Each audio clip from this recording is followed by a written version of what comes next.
morning, everyone. I'm Ernest Bertoni, and I'm founder of the Freedge. What's the Freedge? The Freedge is a mechanism that we create to reduce food waste and build a stronger community, as you're going to see. So what's the problem we want to solve? As you might have seen in the media in the past 2-3 years, we've been talking about food waste a lot. So food waste is a big problem, not only in developed countries, but also in developing countries. And we estimate that a third of all the food production globally goes wasted. So for different reasons, sometimes for transportation problems or in the fields. And what we're trying to address is the food waste at consumer level, which is 40% of total food wastage. And it's probably higher in developed countries like the US. Why is that a problem? Because we using natural resources to produce food and not eating it, and at the same time it's a paradox because there's other people that we know there's about 1 billion people on Earth that can't eat. So what's our solution? Is the Freedge. What's the Freedge? Is a community Freedge. It's a Freedge that's placed on a public place, so maybe different kinds of public. It could be on the street, or it could be inside a closed neighborhood, or inside the library, or inside a university, and you used to share food. So, for example, this last one we made in Brazil. I'm going to come back to that later. So how does it work? So, for example, you're leaving for a holiday or for a weekend, and you see that your fridge is full of veggies, for example. So you don't know what to do with that. You could maybe go and give it to your neighbor, but you don't have time, so you just leave it there, and when you come back, it's not good anymore. Or you had a party at home, a potluck, people brought a lot of food, you also don't know what to do with that. Or you have a garden, you produce a lot of oranges now, for example, and then you know what to do with these oranges. You can bring it to the fridge. And why would you take it? Let's say you're going to the supermarket and you're like, oh, let's pass by the fridge before there's nothing there for me. Maybe the ingredient I'm going to use in what I'm cooking tonight, it's already there. And it's also a place for sharing other things. So we could imagine we already put a book sharing place in one of our fridges. We put a community board, and it could be used for many other things that are shareable at community level. So what we have for now. So we installed 2 fridges in Davis. This is our first one. We installed almost 3 years ago. So 2014. This is the second one installed last year. This one we installed in DC last year, and this is the last one installed this month in Brazil. We can talk about this later. It's working very well. So, and there's also independent fridges, which is people around the country or the continent contact us saying, I want to do the same thing here, and we can't go there and install a fridge, but they can do it. So they have a community that's already engaged in trying to reduce the same problem, and sometimes they had this idea by themselves. As we also, when we had this first idea, like, let's do this, and then we saw that other people already started doing this in Saudi Arabia or Germany or Spain. So we also want to promote this independent fridge. So they have different names. So this one's called the Nice Box in Canada, for example. So we also want to be able not only to build our own, but also encourage this. So what are our plans for this next year? We want to install a few more fridges here in California. So basically in Davis, I said Sacramento, but it's West Sacramento. Oakland, some of them we don't know yet exactly where they're going to be, some are confirmed, and in the East Coast too, and also abroad. So since the first one installed in Brazil is working well, so there's more people interested, and one in France too. And as I said, also prepare the way for independent fridges. So we want to build a toolkit, a guide to help people how they start. And also make online communities so hosts can share good practices, best practices, and talk to each other. This is happening here. You could try this. We solve this problem like this because problems arise, of course. And so, what do you need for the next year? So I'm here. we need some funding to build this new fridges. So here, this is the cost of 8 fridges, the ones I mentioned before. We estimate that each cost about $500 or $600, depending on how fancy you want it to be. You can add some technology to work on that. And we also registering as a nonprofit, and we also think about building this toolkit and improving the website. So we estimate the costs will be about 1,600. And as much important as funding is also the need of community support that you could have. So maybe you know a nonprofit that's already working with food recovery and then could maybe help stock the fridge, or some other nonprofit that's distributing food and then maybe will be interested in installing a fridge in their neighborhood. Yeah, so maybe potential hosts, urban funds, many different shops. Yeah, so this is our team. This is me, this is Ali, she's also my housemate. And CJ is our art director, so he has beautiful ideas to make with colorful things. And Eric, which also started the first Freedge with us, but now moved to the East Coast, so he's the one doing things in the East Coast. Thanks a lot, and I'm open for all kinds of questions. We always ask, what can the community do for you? That's how we kick off the questions. So can you let us know how we can help? Or what you need? Yeah, so, so as I said, I think if you have contacts of people who would be interested in doing this. So for example, we're contacting urban farms in West Sacramento, what we want to install this ones here. Nonprofits in, for example, Oakland and the Bay Area who are working with this food recovery already, and maybe cities. But sometimes we try talking to cities, but it's more bureaucratic. It works way faster if you find like a shop that says, I have a lot of food waste in my shop, or let's say a veg shop or something, and then I just put it here, and then we see what happens later. Then later we talk to the city. That's what happened in Brazil. We put it in front of the bakery, and it worked very well. And then we had a few issues with people taking stuff from the fridge to sell it to buy drugs. And then so this is a big obstacle. What we don't know how to solve this. And then we contact the city, and the city helped us with people who came to help these people go out of drugs. And then so, because there's a lot of people using it, and there's a minority of people who are using that in a wrong way. And then now we managed to transform an obstacle in an opportunity to help those people. I didn't do that. It was the community there was very engaged, and so they went around, and then they knew people, and so they did that. So yeah, so I think the biggest need we have is community involvement. So if you know other organizations that are working with the same related problems and funding for at least the 2 new more that we think we know it's going to happen. And the other ones we're still like working on. We had a company present who has like a food kitchen. Rabbi David, does anyone remember what was his company called? Fresher Sacramento. I think it's now Fresher Sacramento. Oh. Fresher Sacramento. Okay, sorry. And also Brianna. Yeah, we can get, you don't have to write it down now, Ernst, we can get Oh. that to you. Okay. Yeah, we won't forget. You know what else I was thinking is Foodfully. Yeah. I was right down there. Yeah, do you know Foodfully is another startup out of Davis that, Oh yeah, I know them. you know, Yeah. so you know Cool. Brianna. Yeah, Yeah. they're right.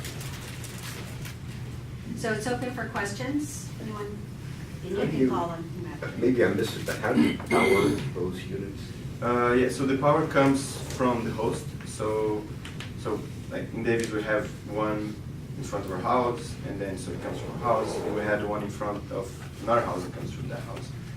The one in Brazil comes from the bakery where it's installed, and yeah, basically from the host. And then we estimate about $15 a month, depending depending on the size. So this is a cost that the hosts want to, they are able to pay. We're thinking about making, if we could have a revolving fund where it could have sponsorship coming or donations coming more often, then we could also help the hosts with those electricity costs. But now it's on the host. We're also thinking about maybe making this with solar panels. I was just gonna say, where is that?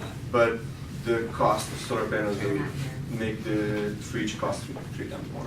So basically you would go from 500, 600 to 1,500 with the solar panels. But if they're cheaper, then So I got a follow-up question. How do you handle the, must be some kind of zoning problems you're gonna run into? right. Yeah, we had. So we had, for example, when you start in front of houses, then we can't use public property. So we can't. We need to be 3 feet from the sidewalk, for example. So we can't put it everywhere. And it's mostly private property. It has to be, but it's a public place and private property. So we can talk about legal issues maybe, if you, but there's a bunch of things you can talk about this part. Yeah, theory. All right. How are you guys addressing food safety concerns? Because if it's someone that's getting rid of food that they're like, okay, it's towards the end of their life and they're putting it out for public consumption, is there a liability aspect on that? Is there concerns about people being able to properly eat it? Right. So if I have, do you have? It's here. Yeah. So the hosts made regular checks. In the Freedge, we ask at least once a day. But for example, we know that if the host there, so we know it happens at least twice a day, or all the time. For example, in that bakery in Brazil, it's basically all the time being checked because it's in front of the bakery.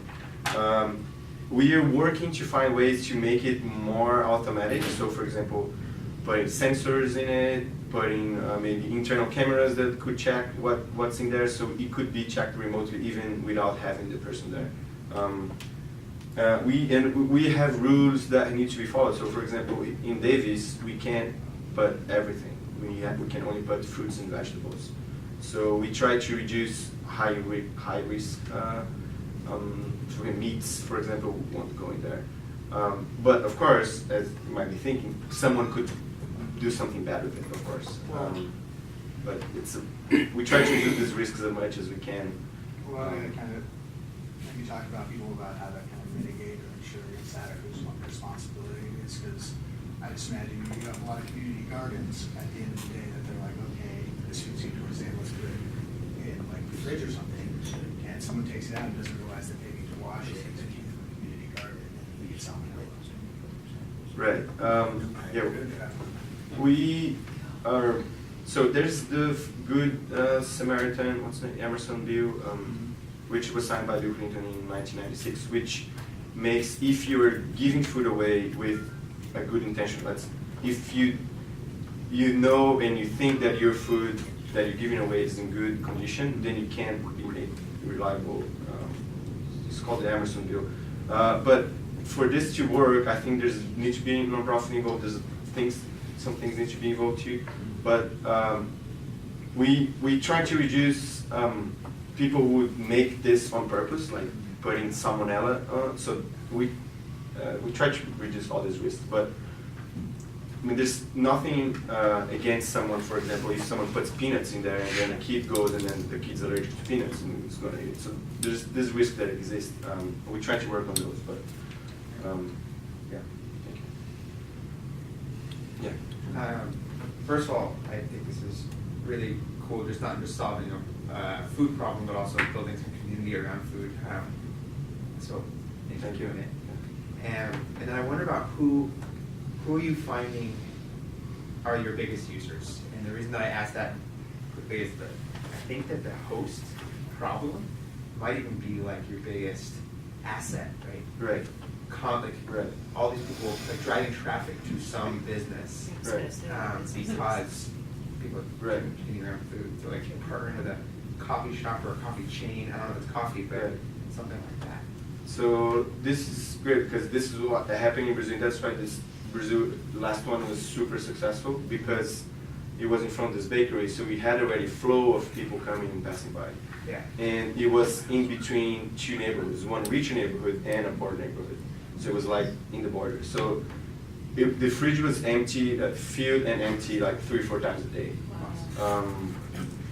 In Davis, we didn't have that much flow, but it was like maybe once a day would be filled, and but you have things coming and going all the time. In Davis, I think our biggest users were poor students. We realized there's a lot of poor students, and I think in the last research we saw there's about 40% of the students, so 50% had some kind of food insecurity. So I think it depends a lot on the place you put in it. So there's not many homeless people in Davis. There's maybe 10. I don't know. I'm just exaggerating. But there, the biggest users would be the poor students. But it's not only unidirectional exchange. It's not from rich to poor. It's from everyone to everyone. But of course, it happens more from rich to poor. Is that the biggest, like the philanthropic, like I have food and I want to give it away, or is that the biggest? I think there's both. Yeah. Yeah. There's that, and there's also like we see like people who have gardens and then they just bring boxes of orange. So you know they're not doing that for a philanthropic reason. They have too many oranges. Yeah. And sometimes you have leftovers from Thanksgiving, for example. So we had that before we had the restriction on fruits and veggies. We had a few months where we were working with no restrictions from the county, because the fruits and vegetables thing is an agreement we found with the county, Yolo County, because they were afraid of all kinds of stuff. So let's reduce fruits and veggies, and then we work on other items later. But after Thanksgiving, you had tons of things coming, and then we made a party called the Leftovers, which take all the leftovers from Thanksgiving and then put it in the fridge in downtown. And then give it. But Yeah. just like events. Yeah. So I like this concept. In fact, I started using Blue Apron just because I felt guilty about throwing food away, right? I mean, it's pure guilt.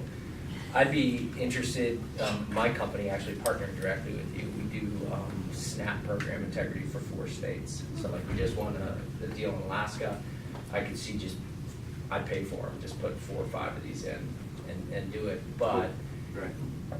liability, right? I'm shocked you can do this. I'm going to shut down like the little community libraries in California. Right. So Yeah. I'd have to understand all of that. Right. But I like the idea because I'm your complete opposite. I want to bust bad guys. You want to help people. And, I think that comes together really well when, we're working with SNAP and food stamps in a number of states. We don't do anything on this side and they always ask us for it. So I'm actually very interested, but I'm really surprised at the liability and the legal aspects of it. Yeah. So- There's one. And we don't have to do that here, but I'd Right, love we to can talk talk. to you We can about talk it. later. Yeah. But there's many layers. There are many layers of law, and the law there's not. So in California, we had the food retail code, and then so the county here in Yolo County, they're using the food retail code to talk to us about what you can do, what you can't do. But the food retail code is not the food sharing code, so we don't have a law for food sharing because it's kind of a new thing. But then there are movements happening. So the way we can operate in Yolo County now is because the gleaners, like you guys know, the gleaners are the people who go in farms and then take all the rest of crops that are not. So the gleaners don't need a permit to operate anymore. And this is a new thing in the food retail code. That's why Yolo County told us you can act as a gleaner and then do this. And there's the Emerson bill, but for that we need to be a nonprofit for that to work. And we work on that paperwork now. It takes some time, but yeah. So, What Okay. is What do you SNAP?